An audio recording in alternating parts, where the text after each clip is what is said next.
Guys, I'll tell you, the whole ranking system situation and the situation with Khamzat Chimaev continues to just be a weird one for me, mainly because I don't see a good track record of rankings mattering in the UFC. I mean, being the number one ranked contender doesn't guarantee you a title shot, you know?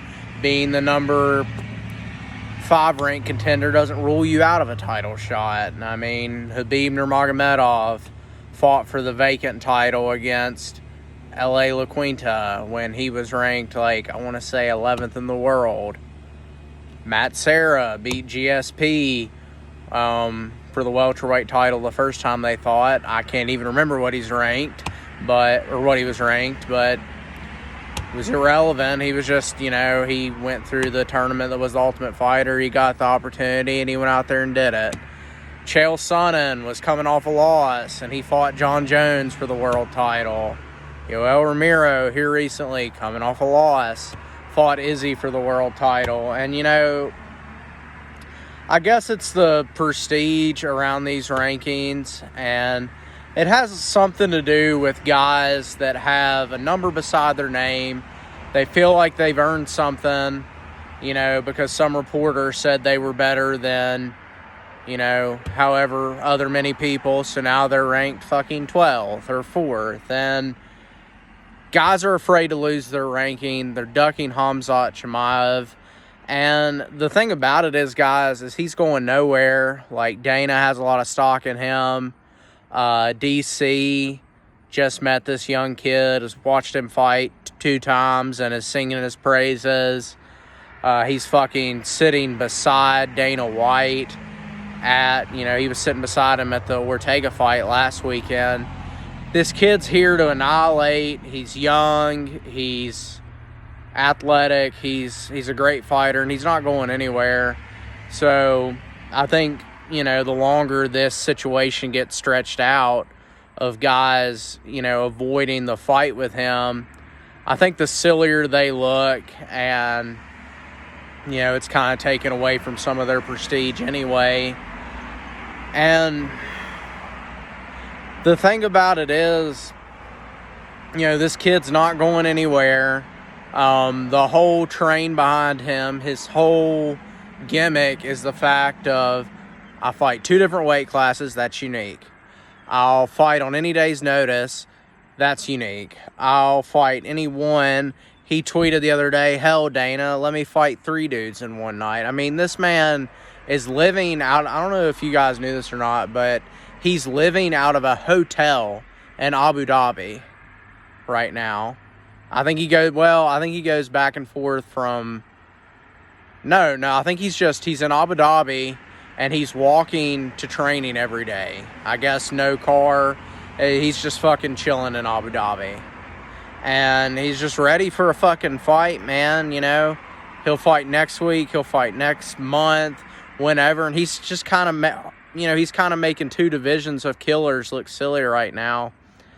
And I think somebody needs to step up and take that matchup. I think this matchup makes sense for a couple guys, and I'm going to tell you who. Number 1 on the docket, we have Neil Magny. Neil Magny is a guy, he's been around the division for a long time. He tied, with his last win over Robbie Lawler, I believe, he tied GSP's record for most wins at the welterweight division. He's had a lengthy career. He's 35 now. He's always been a killer, but for some reason just hadn't gotten over with the fans, hadn't got that push in our ranking system. He's 8th. He's talking about, rankings don't matter. I want to step up. I want to take that fight. Fuck the rankings. Khamzat's a killer. I'm the man around this division. Let's do it. I like that. Chris Weidman, I think, is another one who, Chris Weidman, he's a great fighter and all, and, I liked him as a teenager when I was a fan ever since he came to the UFC, but he's not very good at talking shit, guys. He was on YouTube, or not YouTube, he was on Twitter talking about, this Chimaev, he needs humbled. Somebody needs to teach this kid a lesson, you know. Sign me up for some date in the future. I think he said January, February.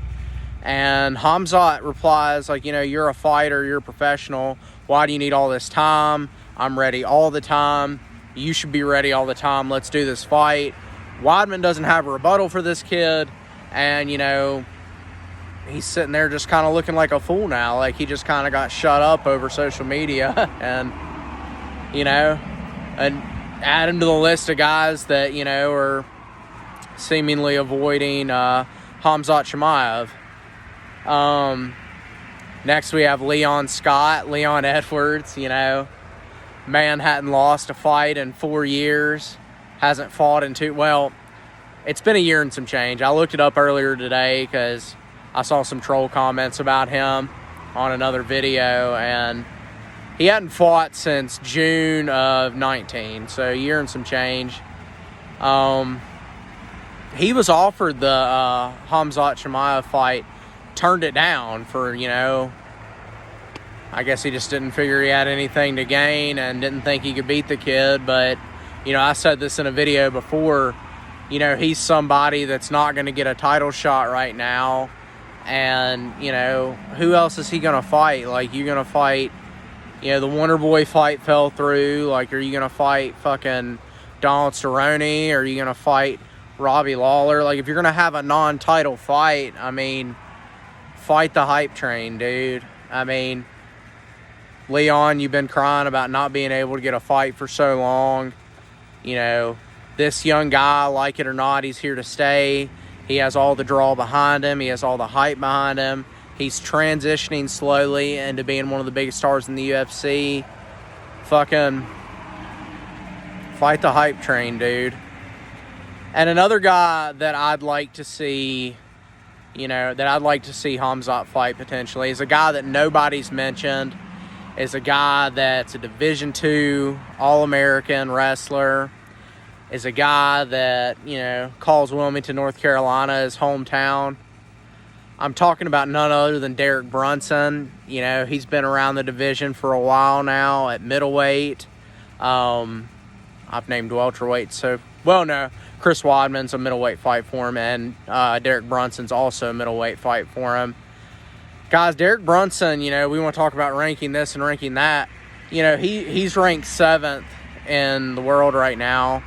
He's, you know, I don't think gonna be deserving of a title shot anytime in the near future.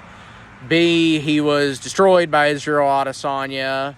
He had his chance to fight Israel, so I don't think it makes sense for him to fight for the title anytime soon. The people that are ranked above him in the division are trying to fight for the title. They're not trying to fight him. So, Derek, you know, you're going to have to fight somebody ranked below you anyway. So, fight this kid. You just took out, you know, that one up-and-coming kid. Fight Khamzat Chimaev, you know. This guy, you know, Khamzat, man, he needs a measuring stick. You know, everyone's biggest critique of this kid, like, they're not critiquing his power. They're not critiquing his wrestling. They're not critiquing him as a fighter. They're saying, we don't know. We don't know how good this kid is. We don't know what we don't know. We don't know what we haven't seen. And, you know, everybody wants to glorify this ranking system that was put together by, you know, a bunch of non-fighters, a bunch of people like me that just fucking write articles and make videos and talk shit. Well, there you go. You got Derek Brunson. He's ranked 8th. You know, he's not in contention for the title, but he has a fucking number beside his name. You know, we need a measuring stick. We know Derek can take care of himself. We know he's no joke. We know he's a hammer. So that's another matchup for Khamzat. I think these matchups, all of them that I named, make a lot of sense, both for Khamzat and, you know, the people that I named off. I just think that, you know, this kid wants to fight. I think the fans want to see him fight. I think the MMA world wants to know what this kid can do. So we need to get the ball rolling. We need to move the needle. We need to sign the contract. We got to get Khamzat Chimaev back in there, guys. It's what the fans want. It's what I want. You know, it's what the fighters want to see. So let me know what you guys think. Khamzat Chimaev, who's next for him? and drop me a subscribe down below. You know, I got a little goal for myself, personal goal. By the end of this month, I want to hit 100 subscribers. So let me know what you guys think.